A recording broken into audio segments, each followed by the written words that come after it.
Jadi beliau lebih banyak mengetahui hadis daripada imam-imam yang lain. Itu yang paling banyak Imam Ahmad. Jadi yang paling banyak Imam Ahmad, terus Imam Syafi'i, terus Imam Malik, terus Imam Abu Hanifah. Mulane di madzhab Imam Abu Hanifah kebanyakan apa? Ra'yu qiyas. Ra'yu qiyas, nggih. Kebanyakan qiyas, nggih. Karena apa? Karena Imam Abu Hanifah itu tidak mengetahui hadis tapi harus sudah menyetuskan hukum.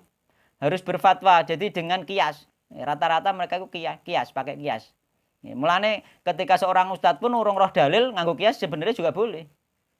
Nganggo yang lainnya juga boleh. Mulane sebagaimana utusan Rasulullah ning gone Yaman nek gak nemono Al-Qur'an, ning hadis gak nemono ning hadis nganggo ra'yu. Kan ono wong gak nemono pancano. Wong urung roh.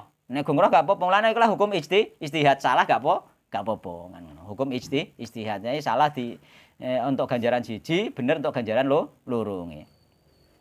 Jadi idza hakamal hakim fajtahada fa asaba falahu ajruni. Nek bener untuk ganjaran loro. Fa ata'a falahu ajrun wahidun. Nek salah untuk ganjaran siji iku boleh hal seperti itu. Mergo urung roh. Nah, ternyata Imam Guruni roh iki salah iki akhirnya imam liyane berdasarkan dalil hadis ternyata kiase imam sing dhuwure salah. Berarti ketika kita tahu sing sak dhuwure salah, kita mengikuti sing sak ngisore kan ngono. Mergo wis ana hadise. Ngono terus menerus hadis itu Imam madzhab itu gak sama pengetahuan hadisnya meskipun sama-sama ahli ijtihad, tapi pengetahuan hadisnya berbeda. Tapi mereka rata-rata murid guru kan. Dan rata-rata mereka juga tidak membantah guru nih.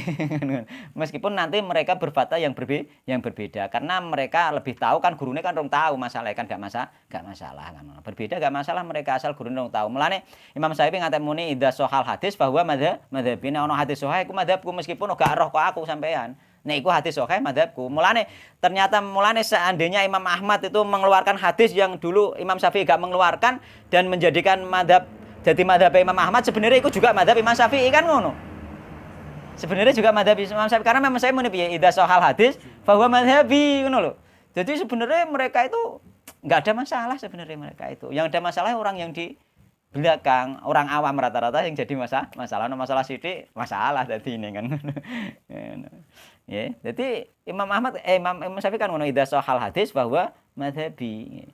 Nek ana hadis sahih iku madzhabku. Berarti apa? Berarti si Imam Ahmad, si Imam liyane nggih, imam sapa wae ngetokno hadis sahih ya iku sebenarnya madzhabe Imam Syafi'i ngono.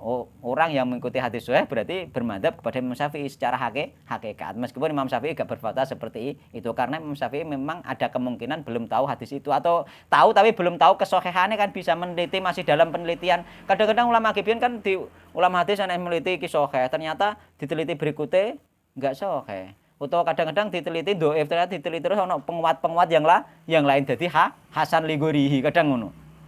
Mergo ana penguat liyane sing imam sing dhisik uga ngeroh penguate ngoten lho, Pak. Dadi ana penguat hadis-hadis dhaif sing akeh sing untuk penguat sing iki, sing satu iki, ndak sing dhisik roh mok kita dianggap dhaif ngono tok. Ya. Ternyata imam berikutnya kok roh penguate akeh akhirnya naik derajat dadi hasan ligorihi malah ngono. Malah boleh untuk diamalkan kan ngono. Mulane itulah yang nanti memicu perbedaan-perbedaan tersebut. Nggih. Mulane gak perlu kaku-kaku di dalam perbedaan kan. Yo kita belajar terus dan dengan perbedaan itu justru kita bersyukur.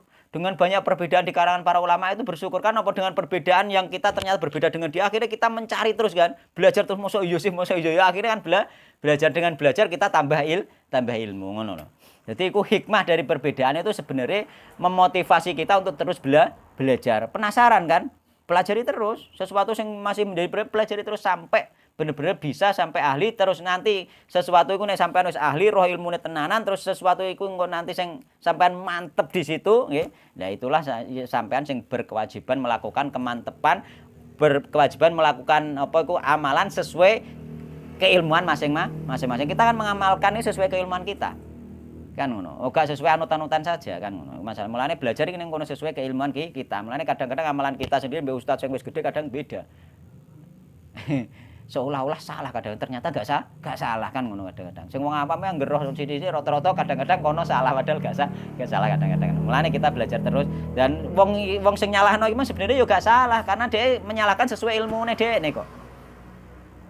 Ilmune memang sampai di situ nyalahno ne, mulane gak salah. Mulane sampean harus belajar terus mau roh kae salah yo anggap ae salah karena apa? Karena ilmune sampean dengan melihat dengan ilmu sampean itu salah yo wis anggap ae salah yo bener sampean wis muga ilmune sampean tok kono kan. Mulane sahabat-sahabat Nabi terus tabiin kabeh iku ilmune nanti berbeda-beda mereka itu.